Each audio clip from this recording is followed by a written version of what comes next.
Welcome back to Carneades.org. Today we're going to be continuing with our series, Dumbfounding Definitions, Dizzying Distinctions, and Diabolical Doctrines, a series sorting through some of the jargon of philosophy. In this video we're going to be looking at what is Scripturalism. Now, shout out to Joshua Opel for funding this video and recommending this topic. Do you want to pick a topic that we cover on the channel? Donate $10 a month on Patreon and you too can advised video topic for the series, Dumbfounding Definitions, Dizzying Distinctions, and Diabolical Doctrines. Now, with that out of the way, let's get going. So, Scripturalism is a version of presuppositionalism. We have another series that is as yet unfinished, but deals with a number of the topics within presuppositionalism. Check that out if you're interested. It's called Better a Witty Fool. Broadly, presuppositionalism is the viewpoint that everyone is an epistemic foundationalist. Everyone takes certain beliefs as axiomatic and true without argument. X belief about Christianity is taken as axiomatically true, and that belief proves all other important beliefs.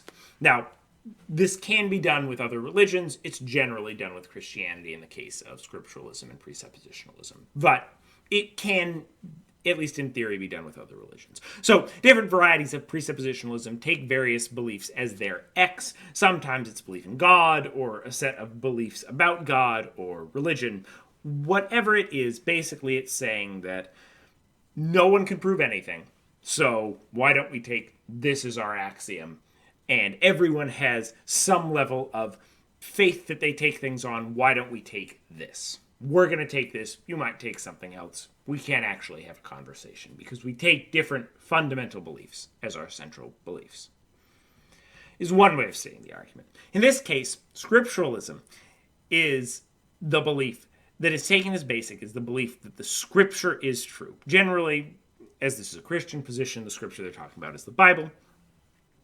Though the same argument, as I said, could be made with any religion. So basically the argument goes, no matter what you're doing, you have to be a foundationalist. You have to take something on faith. You have to take some axiom on faith. We decide, relatively arbitrarily, that to take this belief that the Scripture is true as our axiom, it's sure, we might be not be justifiable in doing it, but you're not justified either, so it doesn't really matter. We're going to take this and have it be a guiding principle in our lives. This position is notably a complete rejection of empiricism and natural theology. For the scripturalist, God's existence cannot be proven through observation of the natural world. Rather, it follows from the Bible, and the Bible must be taken on faith. But this is not a problem, since everything takes things on faith. We're just picking something, and we like that one, so go with it. Under this view, the only things you can know are those that follow from the Bible. And they can go through a long process of trying to say, well, there's enough sentences in there you can probably prove most anything. Now, there are four general paths to objecting to scripturalism that I'm going to cover here. The varieties of epistemology, the possibility of skepticism, the irrationality of presuppositionalism, and the incoherence of the Bible. It's important to note that I am objecting from kind of the skeptical position. There are a number of objections that exist to scripturalism that come from the side of natural theology, that say, you know what, you can prove God's existence. You know what, you can prove that all of these things that we say are correct. You don't have to be an arbitrary foundationalist that don't give in to that central conceit. We're not going to touch those because they are, in many ways, sufficient for getting rid of presuppositionalism, but they also have some conceits that me as a skeptic, I'm not sure I'm ready to make yet. But if you're coming from the perspective of natural theology, there are definitely a whole other set of objections you can lob at scripturalism as a way of thinking about faith and a way of thinking about kind of faith as something that is inherently unjustifiable. And you could never have reasons for having. So, in order to find scripturalism convincing, one needs to accept the conceit that all epistemologies are foundationalism, that anyone that's taking something is being a foundationalist, and that no foundationalisms are more justified than the other. So everyone must take the premise as foundation. Some premise is foundational, axiomatic, and unprovable. However, this appears to be empirically false, given that foundationalism is not the only epistemology. You take an epistemology class, you learn about plenty of epistemologies, including coherentists and contextualists and externalists, and the list goes on. These people that hold these beliefs appear to exist. And they explicitly deny the idea that a single premise should be taken on faith.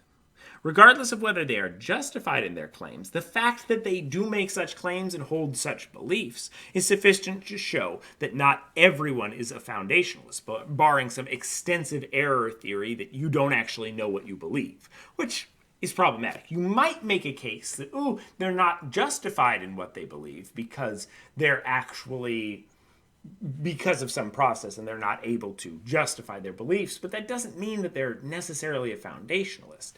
You're also sold on, within the world of foundationalism, saying that there's no way for us to decide between foundationalist positions, which is better and which is worse. You're committed to saying that I think, therefore I am is just as easy to doubt as something like I had a taco for lunch. Right? Which a lot of foundationalists think is very deeply wrong. As a skeptic, I think you can doubt all those things, but there's a lot of people that think it's impossible to doubt the cogito.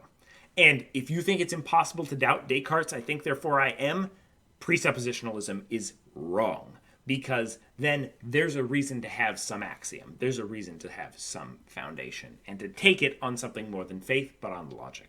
So, if you believe the cogito, you think that they're wrong. So that's a direction, not from the skeptic side, but from the direction of kind of other foundationalists saying, no. However, skepticism is also a great argument coming from a completely different direction. So the most convincing argument for me as a skeptic is the one from skepticism. If you think that all belief systems are inherently irrational faith in some axiom, the logical thing is to not believe in any of them. The logical thing is not to say, we'll pick one at random. I'll pick one I like. It looks pretty. Why not? No, the logical thing is to say none of these belief systems can be proven or are rational, or at least I haven't found a way to prove them yet. So I'm going to withhold judgment until I can find some way to decide between them. For the presuppositionalists to be right, they are not trying merely to disprove skepticism. Rather, they must show that being a skeptic is impossible, because otherwise the rational thing to do would be to be a skeptic. As based on their own argument, it would be a better option if it was, since they have to show not just that foundationalism is the right belief system. They're trying to show that foundationalism is the only possible belief system, that it is impossible to be a skeptic. I am a skeptic. If you believe that I exist, it disproves the argument that everyone is a foundationalist. Additionally, if you think skepticism is possible and you think that everyone is an irrational foundationalist, you're committed to the claim that the only way to be rational is to be a skeptic, if that's possible. If I exist, it is possible. So you should just go be a skeptic. My concern here is that presuppositionalists try to use a lot of skeptical arguments to show the problems with other epistemologies. However, that does not mean that skepticism is inherently impossible or something that you cannot do. In fact, it means that you should just be a skeptic. But the third concern is about irrationality. And this is the idea that if you are taking something solely on faith, you will lead to irrationality and inevitably to violence. So another concern with this viewpoint is that it leads to irrational violence. I have a video or two on the problems of faith and violence. If you think that everyone simply picks their favorite basic axiom, there is no ability to settle disagreements between individuals, as their basic axioms inherently disagree. If two people start from different axioms, no level of rational argument will lead them to necessarily the same conclusion. They could start with similar axioms, which might lead them to similar conclusions, but if they start with inherently different basic axioms, they're going to lead to different conclusions, and no amount of arguing can settle that. This is why so many wars are started over religion, and so few are started over math. Math is rational. There's a logical train of reasoning that can settle any disagreement. You can go back to the foundational axioms and figure out what's going on. Religion is not. Holy texts disagree with each other, and arguably the presentation of the world. And if Scripturalism is right, no amount of reasoning can demonstrate which is true. Only violence can solve such problems. A fourth method of objection is to raise concerns with the coherence of the Bible. Coherence in the logical sense that it is logically possible for all of the statements to be true. If the text is contradictory in any way, even in the smallest way, then logically anything can follow from it. If this is the case, then all things are both true and false, seeming to defeat the purpose of having an epistemology to begin with. Many people, with a better understanding of it than I, believe that there are many, many, many contradictions in the Bible. If even one of those people and one of their contradictions is correct, then scripturalism fails. Note importantly, that this does not necessarily mean that theism fails, as not all theists and not even all Christians believe in the truth of the Bible. However, it does mean that scripturalism in its entirety fails if there's even one contradiction, because it is the axiom, the rock, and the lever with which they will move the world. So, what do you think? Is presuppositionalism irrational? Is Scripture contradictory? Do you want a particular topic covered here? Donate on Patreon.